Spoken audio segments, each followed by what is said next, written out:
Ja kao predsjednik koordinacije sliva Babina uzeo sam veliku obavezu i smatram da mogu na našem kraju uraditi i postići željeni rezultat koji treba stranci Demokratske akcije. Ja vas, dragi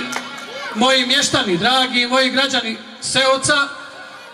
pozivam da dobro razmislite, da vidite za koga ćete glasati,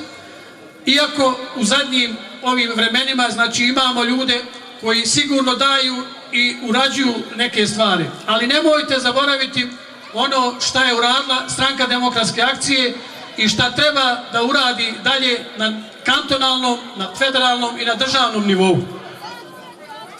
Ja sam se uključio u izgradnju puta, znači glavne naše žile kucavice, i smatram da ćemo u tome istrajati. Milion koji smo dobili od naše vlade, od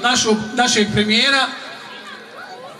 završen je tender i očekujemo veoma brzo da počnu radovi i da krene, znači, dole moderna cesta koja vodi prema Babinu.